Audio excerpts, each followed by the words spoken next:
In this video, we will look at 11 different antelopes found in Ghana, their local names, and how they feature in proverbs. We begin with the Adowa, or royal antelope.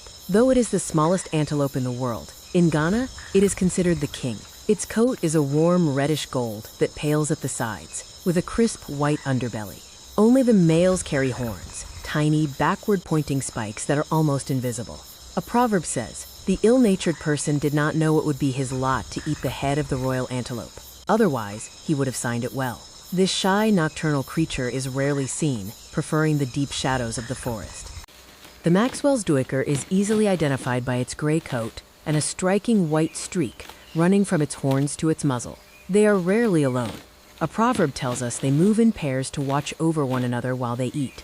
While males always have short, spiky horns, you may occasionally find a female with them as well.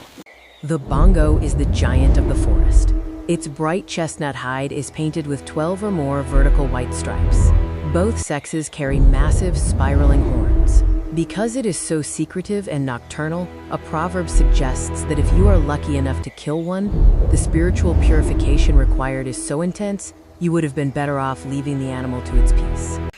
The black duiker has brownish-black hair with a streak of orange rufous on the front of its head, an orange head tuft, and an orange patch between its forelegs. Males have long, thin horns, while the female's horns are shorter. A proverb says, "Two Maxwell's duikers are worth more than one black duiker." This animal is a loner and lives in forest areas. The yellow-backed duiker is the largest of the duikers. It is dark brown, with gray on the sides of the head, and a distinctive yellow patch on its back. They have very short horns. Due to its swiftness, a proverb goes, "Even if you hate the yellow-backed duiker, you can admire it for its swiftness." They live in forests, are nocturnal, and are found alone or in small groups. The bushbuck is perhaps the most decorated of the group. Its chestnut coat features a complex pattern of white spots on the cheeks and feet, along with vertical stripes on the flanks. The males possess a single spiral horn that turns slightly forward at the tip. They stay close to water and are known to be territorial. One proverb mocks the bushbuck as a meddler for showing up to a funeral that doesn't belong to it. Meddlesome bushbuck. It is the monkeys who have a funeral. What is your business putting on a funeral cloth? The Bay Duiker is reddish with a distinct black stripe running from its back to its belly.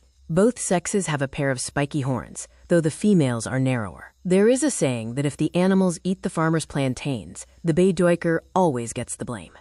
The red-flanked duiker has a russet coat with grayish-black legs and back, and a white underbelly. It has wide ears and a black stripe on its back, and its tail has a black tip. Males have short, backward-pointing horns, while females are often hornless or have very short horns. A proverb states, "One does not work for the Franklin and goes to drink the red-flanked duiker's water." They live on forest edges and are active in the morning and at dusk. Moving into the sun-drenched savanna, we find the kobe. They are golden brown, with white rings around their eyes and black markings on their front legs. Only the males have the iconic S-shaped ringed horns. They are social creatures. A proverb notes that if a hart finds itself alone, it will seek out the company of the kobe.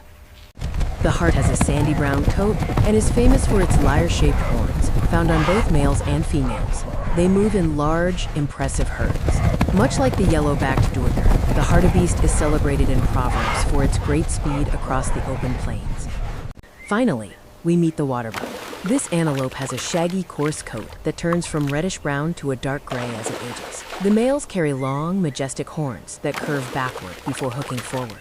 True to their name, they are never found far from a permanent source of water in the wooded savannah. Thank you very much for watching this video of antelopes in Ghana.